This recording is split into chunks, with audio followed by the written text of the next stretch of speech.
पटना की सर्द रात थी। सड़कों पर सन्नाटा पसरा हुआ था। हल्की हल्की ठंड हवा बह रही थी और सड़क किनारे लगे स्ट्रीट लाइट्स की रोशनी धुंधली पड़ चुकी थी। शहर में हर कोई अपनी अपनी जगह पहुंचने की जल्दी में था। इसी बीच राजीव, जो एक पत्रकार था, ऑफिस से देर रात बाहर निकला। उसके दिमाग में दिन भर की थकान और अधूरी रिपोर्ट्स का बोझ था। उसने सोचा कि इस बार ऑटो या बस पकड़ने के बजाय टैक्सी ले लेगा ताकि जल्दी घर पहुंच सके। सड़क किनारे खड़े होकर उसने एक टैक्सी का इंतजार करना शुरू किया। कुछ देर तक कोई टैक्सी नहीं दिखी। पटना की सड़कों पर इतनी रात को टैक्सी मिलना मुश्किल होता था। करीब 10 मिनट बाद एक पुरानी सी सफेद टैक्सी दूर से आती हुई दिखाई दी। टैक्सी की हेडलाइट्स मध्यम थीं और ऐसा लग रहा था कि गाड़ी किसी पुराने जमाने से उठकर आई हो। राजीव ने हाथ हिलाया और टैक्सी उसके पास आकर रुक गई। गाड़ी का ड्राइवर एक बूढ़ा आदमी था। उसके चेहरे पर झुर्रियां थीं और आंखों में अजीब सी चमक। उसने खिड़की से सिर बाहर निकालकर पूछा कि कहां जाना है। राजीव ने जवाब दिया कि उसे कंकड़बाग जाना है। बूढ़े ड्राइवर ने बिना कुछ कहे सिर हिलाया और गाड़ी का दरवाजा खोल दिया। राजीव गाड़ी में बैठ गया। गाड़ी के अंदर एक अजीब सी गंध थी। ऐसा लग रहा था जैसे गाड़ी को कई सालों से साफ नहीं किया गया हो। सीटें फटी हुई थीं और चारों तरफ धूल जमी हुई थी। गाड़ी का माहौल बहुत अजीब था, लेकिन राजीव ने इसे नजरअंदाज किया। उसने सोचा कि देर रात का सफर है, इसलिए ज्यादा सोचने का कोई मतलब नहीं।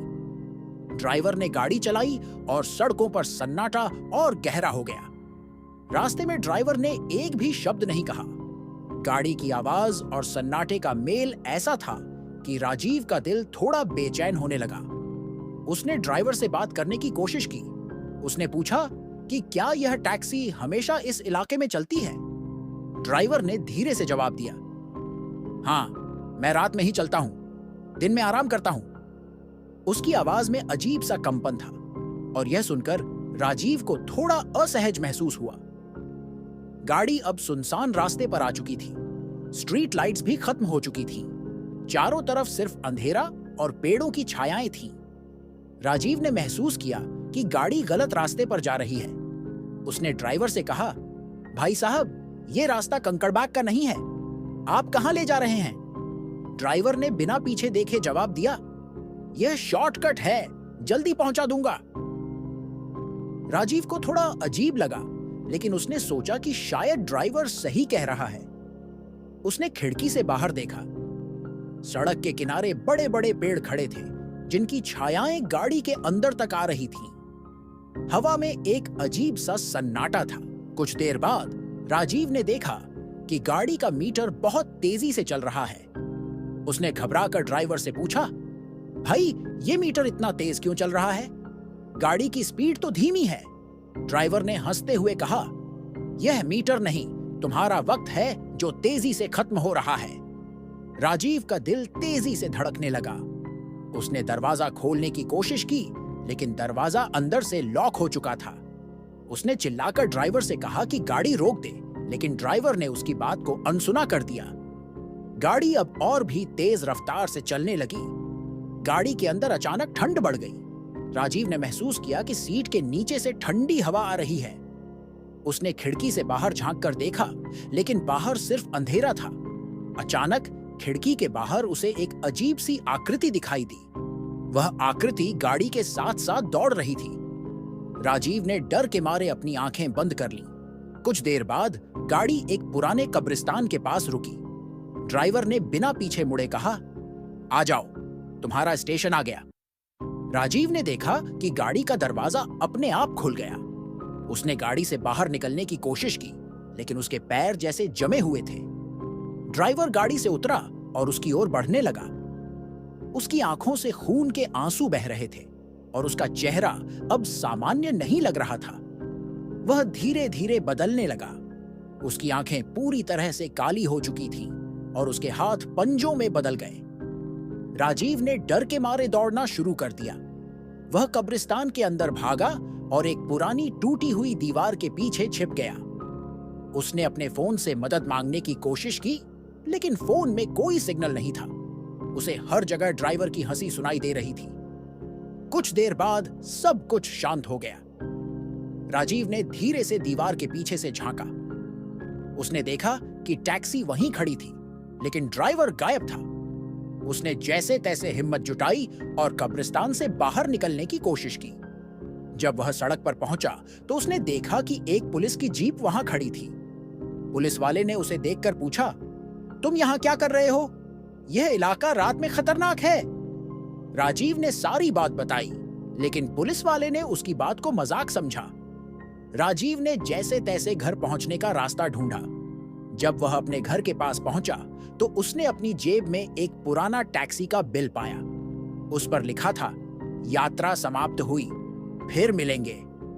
राजीव के हाथ में वह बिल देखकर उसकी रीढ़ में सिहरन दौड़ गई। वह समझ नहीं पा रहा था कि यह सब एक सपना था या हकीकत। उसके मन में सवालों का तूफान था। उसने जल्दी से अपने घर का दरवाजा खोला और अंदर जाकर खुद को कमरे में बंद कर लिया। उसने अपनी सांसों को काबू में करने की कोशिश की, लेकिन उसकी आंखों के सामने ड्राइवर का खौफनाक चेहरा बार बार आ रहा था। रात काफी बीत चुकी थी, लेकिन राजीव की नींद उड़ चुकी थी। उसने सोचा कि सुबह होते ही वह किसी से इस बारे में बात करेगा, शायद पुलिस या अपने किसी दोस्त से। लेकिन जैसे ही उसने दीवार घड़ी की ओर देखा, वह स्तब्ध रह गया। घड़ी के कांटे अजीब तरह से उल्टी दिशा में घूम रहे थे। यह देखकर उसका दिल तेजी से धड़कने लगा। उसने तुरंत अपनी घड़ी उतार कर देखी, लेकिन वह बंद हो चुकी थी। राजीव ने सोचा कि यह सब उसकी थकान और तनाव का नतीजा हो सकता है। उसने खुद को समझाने की कोशिश की और बिस्तर पर लेट गया। कमरे की सारी लाइटें बंद थीं और वह अपनी आंखें बंद करके सोने की कोशिश कर रहा था। तभी उसे एक अजीब सी आवाज सुनाई दी, जैसे कोई फुसफुसा रहा हो। आवाज बहुत धीमी थी, लेकिन साफ साफ समझ आ रही थी। तुमने मेरा सफर अधूरा छोड़ दिया, वह आवाज कह रही थी। राजीव ने झट से अपनी आंखें खोलीं। कमरे में अंधेरा था, लेकिन उस अंधेरे में उसे किसी की परछाई दिख रही थी। वह परछाई धीरे धीरे उसकी ओर बढ़ रही थी। वह घबराकर उठा और लाइट ऑन करने की कोशिश की, लेकिन स्विच ने काम करना बंद कर दिया था। उसका दिल अब जोर जोर से धड़कने लगा। उसने खिड़की के बाहर देखा, लेकिन वहां कोई नहीं था। तभी उसने दरवाजे पर हल्की हल्की दस्तक सुनी। दस्तक इतनी धीमी थी कि वह चाहकर भी अनसुना नहीं कर सकता था।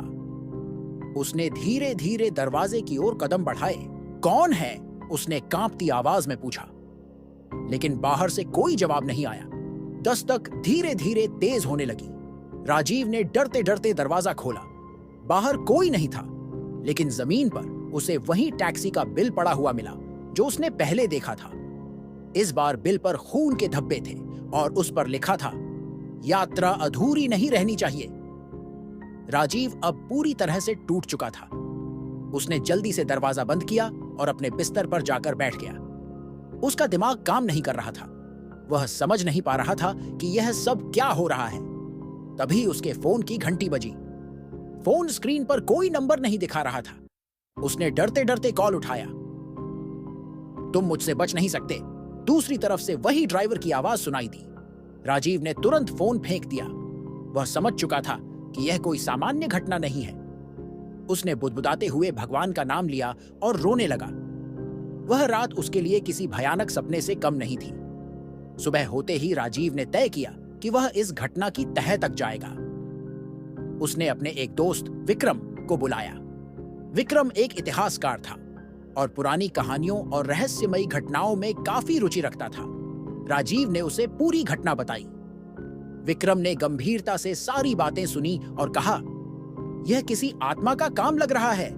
शायद वह ड्राइवर अब इस दुनिया में नहीं है। हमें इस टैक्सी के बारे में पता लगाना होगा। दोनों ने उस इलाके का रुख किया जहां राजीव पिछली रात उतरा था। वहां पहुंचकर उन्होंने स्थानीय लोगों से पूछताछ की। एक बूढ़े व्यक्ति ने उन्हें बताया कि वह टैक्सी और उसका ड्राइवर एक भूतिया कहानी का हिस्सा है। कई साल पहले एक ड्राइवर और उसकी टैक्सी एक सुनसान रास्ते पर दुर्घटना का शिकार हो गए थे। कहा जाता है कि वह ड्राइवर मरने के बाद भी अपनी टैक्सी चलाता है। जो भी उसकी गाड़ी में बैठता है वह कभी वापस नहीं आता, बूढ़े ने कहा। यह सुनकर राजीव के होश उड़ गए। विक्रम ने सुझाव दिया कि वे उस कब्रिस्तान में जाएं जहां राजीव पिछली रात पहुंचा था। दोनों ने हिम्मत जुटाई और वहां गए। कब्रिस्तान में अजीब सा सन्नाटा था। जैसे ही वे अंदर गए, उन्हें दूर से वही सफेद टैक्सी खड़ी दिखाई दी। गाड़ी बिल्कुल वैसी ही थी जैसा राजीव ने बताया था। विक्रम ने गाड़ी के पास जाकर उसे छूने की कोशिश की, लेकिन जैसे ही उसने दरवाजा खोला, गाड़ी गायब हो गई। तभी उन्हें पीछे से हंसी की आवाज सुनाई दी। वे पलटे तो देखा कि वही ड्राइवर खड़ा था। उसकी आंखें जल रही थीं और उसका चेहरा अब और भी डरावना हो चुका था। ड्राइवर ने कहा, तुमने मेरी आत्मा को जगाया है, अब तुम्हारा भी अंत निकट है। राजीव और विक्रम ने भागने की कोशिश की, लेकिन कब्रिस्तान का दरवाजा अपने आप बंद हो गया। ड्राइवर धीरे धीरे उनकी ओर बढ़ने लगा। उसकी आवाज पूरे कब्रिस्तान में गूंज रही थी, तुम मेरी टैक्सी में सफर किए बिना यहां से नहीं जा सकते। आगे क्या हुआ, यह आज भी एक रहस्य है। राजीव और विक्रम कभी घर नहीं लौटे। कहा जाता है कि वह टैक्सी और उसका ड्राइवर आज भी पटना की सुनसान सड़कों पर भटकते हैं, अपने अगले यात्री की तलाश में। पटना की सड़कों पर अब भी उस टैक्सी की कहानियां गूंजती हैं। लोग कहते हैं कि जो भी उस टैक्सी में बैठता है, वह वापस नहीं लौटता। राजीव और विक्रम के गायब होने के बाद उनके परिवार ने उन्हें हर जगह ढूंढा। पुलिस में रिपोर्ट दर्ज कराई, लेकिन उनका कोई सुराग नहीं मिला। कुछ महीने बीत गए। एक रात पटना रेलवे स्टेशन पर एक ट्रेन लेट हो गई थी। स्टेशन पर खड़े कुछ यात्री परेशान होकर घर लौटने की योजना बना रहे थे। उनमें से एक नाम था अंशुल, जो पटना विश्वविद्यालय का छात्र था। वह देर रात अपने हॉस्टल जाने के लिए टैक्सी की तलाश में स्टेशन के बाहर खड़ा था। ठंड बढ़ रही थी और स्टेशन के बाहर सन्नाटा छा चुका था। कुछ देर इंतजार करने के बाद एक सफेद टैक्सी स्टेशन के सामने आकर रुकी। गाड़ी बिल्कुल पुरानी और जर्जर थी। ड्राइवर ने खिड़की से बाहर झांककर पूछा, कहां जाना है? अंशुल ने झिझकते हुए कहा, अशोक राजपथ।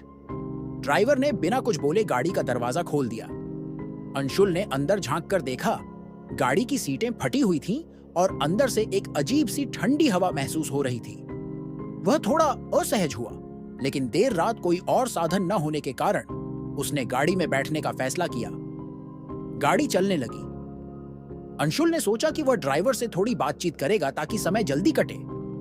उसने पूछा, आप रात को ही टैक्सी चलाते हैं क्या? ड्राइवर ने धीमे स्वर में कहा, हाँ, मुझे रात पसंद है। दिन में सब कुछ बहुत शोरगुल भरा होता है, रात शांत होती है। ड्राइवर की आवाज में एक अजीब सा कंपन था, जिसे सुनकर अंशुल थोड़ी देर के लिए चुप हो गया। उसने खिड़की से बाहर देखा। गाड़ी अब सुनसान रास्तों पर चल रही थी। अंशुल को महसूस हुआ कि यह रास्ता अशोक राजपथ का नहीं है। उसने ड्राइवर से पूछा, आप गलत रास्ते पर जा रहे हैं, अशोक राजपथ तो पीछे रह गया। ड्राइवर ने बिना पीछे देखे कहा, यह शॉर्टकट है, चिंता मत करो। अंशुल को यह सुनकर थोड़ा शक हुआ, लेकिन उसने सोचा कि शायद ड्राइवर सच कह रहा है। गाड़ी अब घने पेड़ों के बीच से गुजर रही थी। चारों ओर अंधेरा था और सड़क पर सिर्फ गाड़ी की हेडलाइट्स की रोशनी पड़ रही थी। थोड़ी देर बाद अंशुल ने देखा कि गाड़ी का मीटर अजीब तरह से तेजी से चल रहा था। उसने डरते हुए पूछा, यह मीटर क्यों इतना तेज चल रहा है? ड्राइवर ने पीछे मुड़कर उसकी ओर देखा। उसकी आंखें लाल थीं और चेहरे पर एक भयानक मुस्कान थी। उसने कहा, यह मीटर नहीं, तुम्हारा समय है। अंशुल का दिल तेजी से धड़कने लगा। उसने गाड़ी का दरवाजा खोलने की कोशिश की, लेकिन दरवाजा अंदर से बंद हो चुका था। उसने चिल्लाकर ड्राइवर से कहा, गाड़ी रोकिए, मुझे यहां नहीं जाना। ड्राइवर ने कोई जवाब नहीं दिया। गाड़ी की स्पीड और तेज हो गई। खिड़की के बाहर अंधेरे में अजीब अजीब आकृतियां दौड़ती हुई दिखाई दे रही थीं। अंशुल ने अपने फोन से मदद मांगने की कोशिश की, लेकिन फोन ने काम करना बंद कर दिया। गाड़ी अचानक एक वीरान इलाके में रुकी। बाहर घना अंधेरा था और दूर दूर तक कोई घर या दुकान नहीं थी। ड्राइवर ने गाड़ी से बाहर निकलकर दरवाजा खोला और कहा, आ जाओ, तुम्हारा सफर यहीं खत्म होता है। अंशुल ने डरते हुए गाड़ी से बाहर कदम रखा। उसने चारों ओर देखा, लेकिन वहां कुछ भी समझ में नहीं आ रहा था। तभी उसने देखा कि जमीन पर एक पुराना टैक्सी का बिल पड़ा हुआ था। उस पर खून से लिखा था, तुम अगले हो। ड्राइवर अब उसकी ओर बढ़ने लगा। उसकी चाल धीमी लेकिन डरावनी थी। अंशुल ने जैसे तैसे अपनी हिम्मत जुटाई और जंगल की ओर भागा। उसके पीछे ड्राइवर की हंसी गूंज रही थी। अंशुल ने जंगल में छिपने की कोशिश की, लेकिन उसे लगा कि कोई लगातार उसका पीछा कर रहा है। अचानक उसने अपने सामने राजीव और विक्रम को देखा। वे दोनों बिल्कुल स्थिर खड़े थे। उनकी आंखें खाली और चेहरे सफेद थे, जैसे उनमें जान न हो। भागो!